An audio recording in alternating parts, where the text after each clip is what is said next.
Return of the Jedi really sucks. This movie is just so easy to like. So I'm gonna give this one an 8 out of 10. So I'm gonna give this one a 7 out of 10. Yeah, 7 seems good. This movie isn't the worst Star Wars movie ever. The prequels are still worse, but this one is definitely very low on the totem pole. 6 out of 10. I don't like Return of the Jedi. 6 out of 10. Very disappointing. You're an imbecile. Mikey for $20 says Cosmonaut Variety Hour, quote, retweeted the thread about Gary and said Nerdrotic is a pathetic grifter, just another sewer person who doesn't actually believe anything and farms outrage for money. Quote unquote. What's your response? I have no idea who Gary is, so it doesn't matter. Yeah, I don't know who Cosmonaut Variety Hour is. Who's that? Makes shit videos. Okay. We've reviewed him a couple times on EFAP. He does, it's the same video every time. Surface level, inaccurate, boring, and popular only because he just covers everything. And he often will label it for SEO. So the ultimate review of Lord of the Rings, and it's just him talking about Lord of the Rings, in a shallow way. You're just just stuff like that. It wouldn't surprise me at all that he would hate you, but I'm sure he's never watched one of your videos. Cool. It's that kind of shit. Meaningless. Yeah. As far as the I don't care about the stuff, yeah, this is all a green screen, by the way. None of this is real. Well, so, and this is the thing, man, something that we try all the time is to keep in mind what we've sort of set as our principles and interests and values when it comes to media.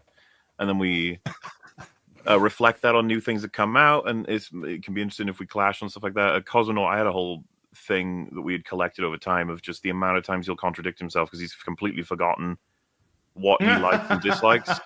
So he'll be like, on one hand, he'll be like, staying true to the comics is the only thing that's going to be able to keep these films quality. And then it'll be 2 films later, and he'll say it's a really strong strength of this film that they ignore the comics because a lot of the time the comics are so shit you don't want to be followed. And it's just like, motherfucker, what? He just rants and rambles and constantly steps over himself. Why does media keep perpetuating the fact that stormtroopers are just incompetent idiots? Can't we just get one bit of Star Wars media where the main icons of the series can be threatening? Yeah, okay. Whenever someone says they're a fan of Cosmonaut Variety Hour, just ask them which Cosmonaut Variety Hour they're a fan of. You might think it's a little strange that I'm judging a comic book movie based on the comic that it takes its material from, because I usually don't do that. I usually like to judge these as completely separate stories. But when the comic is done so much better than the movie, it's hard to ignore. Don't hurt the face, I'm an actor. No, my stupid, corny cartoon villain wasn't represented the same way he was in the comics. Yeah, well, get over it, alright? I read a lot of comics, and if I got mad every time something was different, I would have died of a heart attack back when I saw Fantastic Four. But when the comic is done so much better than the movie, it's hard to ignore. Yeah, well, get over it, alright? He has serious trouble sticking to any position. There's some people who are claiming that it is impossible to blow up a fleet by slamming into it with the hyperdrive. To those people, I have this to say. You're a creep! Go away! We're having a good time until you shut up, cheapers!